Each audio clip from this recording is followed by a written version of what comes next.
the smartest giant in town. George was a giant, the scruffiest giant in town. He always wore the same pair of old brown sandals and the same old patched-up gown. "I wish I wasn't the scruffiest giant in town," he said sadly. But one day, George noticed a new shop. It was full of smart clothes, so he bought a smart shirt, a smart pair of trousers, a smart belt, a smart stripy tie, some smart socks with diamonds up the sides, and a pair of smart shiny shoes. "Now I'm the smartest giant in town," he said proudly. George left his old clothes behind in the shop. He was about to go home when he heard a sound.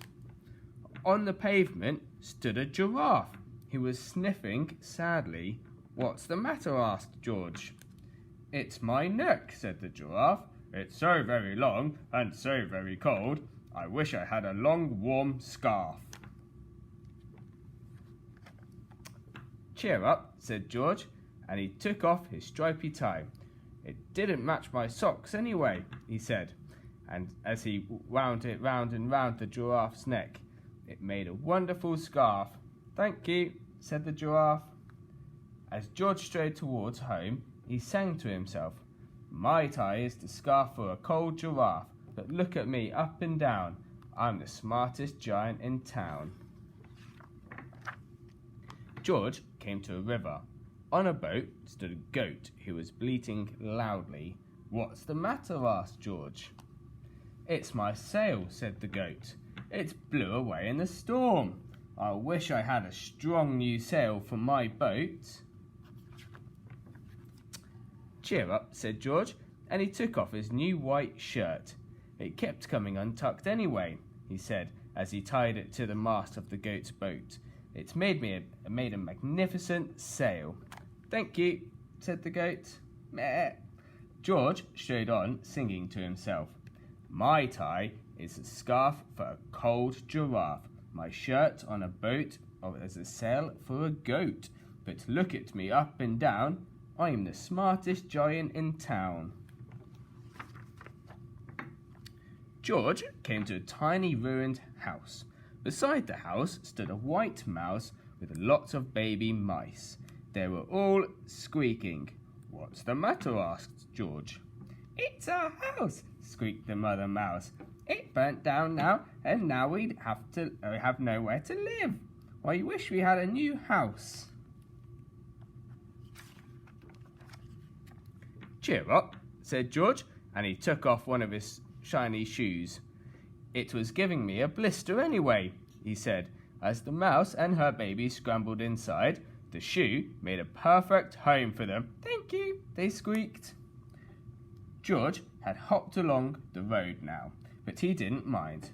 As he hopped, he sang to himself, "My tie is a scarf for a cold giraffe. My shirt's on a boat as a sail for a goat. My shoe is a house for a little white mouse. But look at me up and down. I am the smartest giant in town." George came to a campsite. Beside a tent stood a fox who was crying. "What's the matter?" asked George.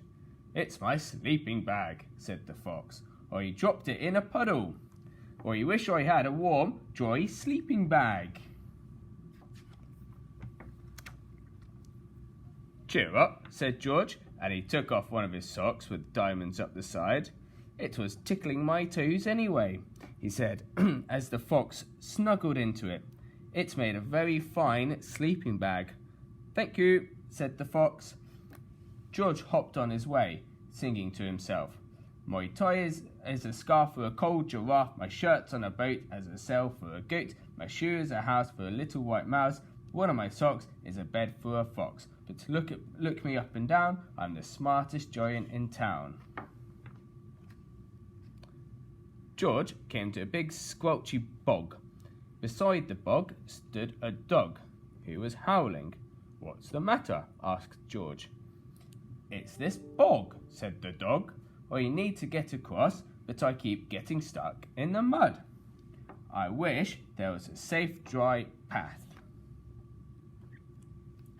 Cheer up, said George, and he took off his smart new belt.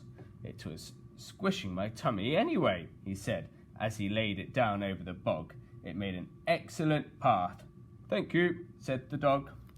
The wind started to blow, but George didn't mind.